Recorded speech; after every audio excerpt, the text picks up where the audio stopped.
Let's take a deep dive into a discussion that has been floating around the K-pop community for years. It's a topic that never seems to go away, and it's time to confront it head on. The idea that K-pop idols are robots. Yes, you've heard it all before. They're too perfect. They're just products of a factory. One breathless moment on stage and they can't sing.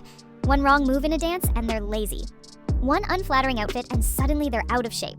The list goes on and on. But here's the thing, these criticisms don't exist in a vacuum.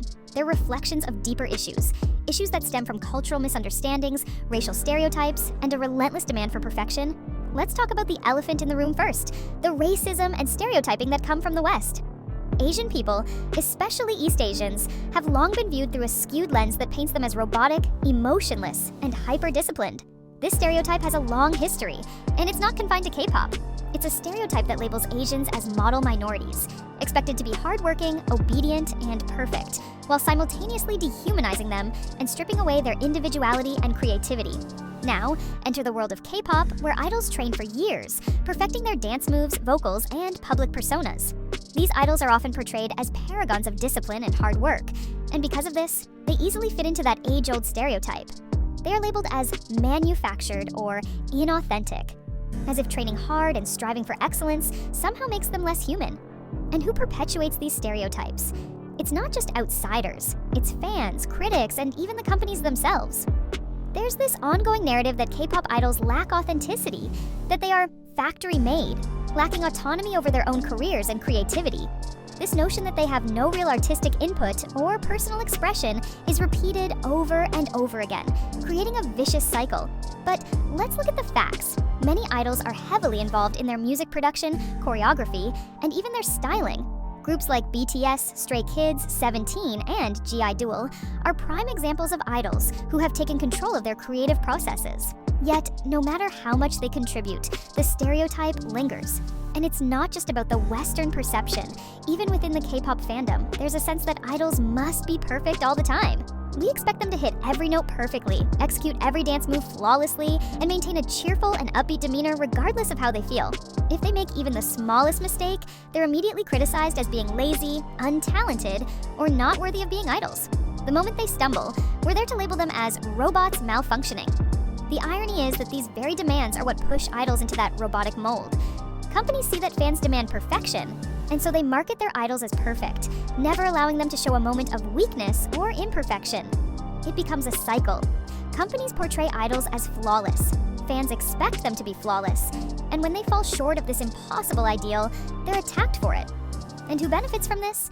Certainly not the idols themselves, who are left dealing with the impossible expectations of being perfect at all times. Let's get real. Human beings aren't perfect.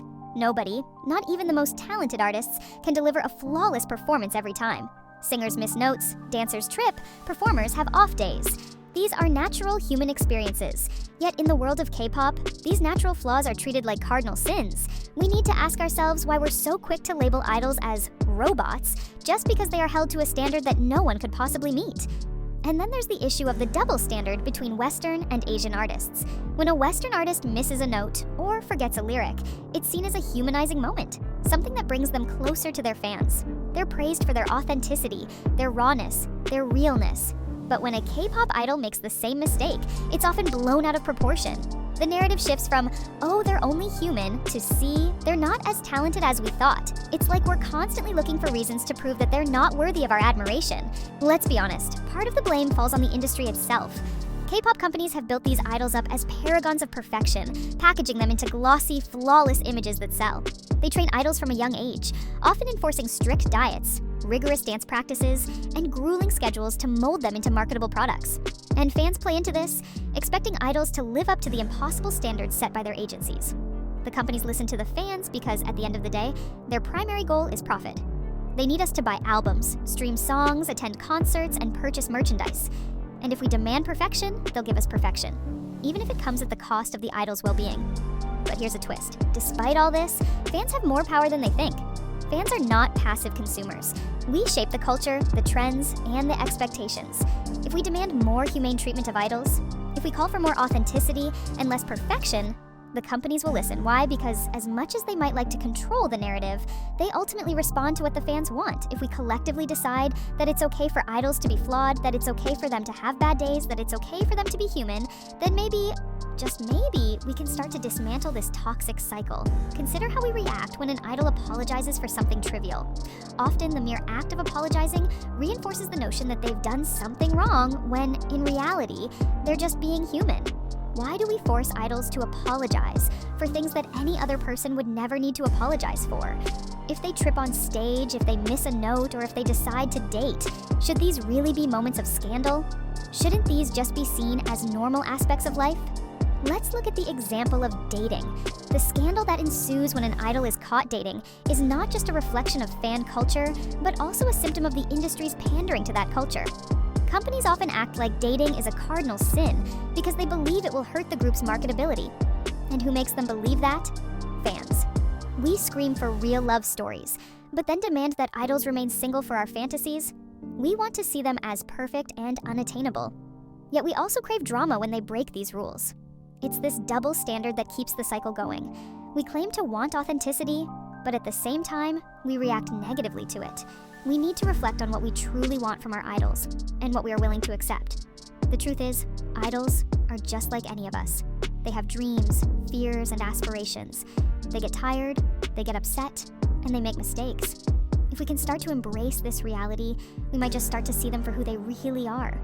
Talented human beings who happen to work in a very demanding industry. We have a choice. We can continue to criticize every misstep and perpetuate this notion that idols are robotic performers built to entertain us, or we can begin to accept and celebrate their humanity. Because here's the truth: the flaws, the imperfections, the little mistakes, these are the things that make them relatable. These are the things that remind us that they are just like us. And in the end, isn't that what truly makes someone worth admiring? So, what's the takeaway here? It's simple. The next time you see an idol stumble, miss a note, or show a moment of weakness, instead of criticizing, try to empathize. Remember that behind every performance, there is a person who is working incredibly hard to entertain us, often at the cost of their own comfort, health, and happiness. Let's change the narrative from seeing idols as robots to seeing them as human beings who deserve the same compassion and understanding we would extend to anyone else. Let's use our voices to demand a culture shift, one where idols can be real, can make mistakes, and can grow without being put on an impossible pedestal. Let's break down these stereotypes, challenge the status quo, and start to celebrate the reality behind the idol image. It's time to show the world that K-pop idols aren't robots. They're just like us, navigating life one step at a time. So, are we ready to change the way we see idols? Are we ready to let go of these outdated stereotypes and embrace their humanity? Drop your thoughts in the comments, and don't forget to like and subscribe for more content that dives deep into the complexities of the K-pop world.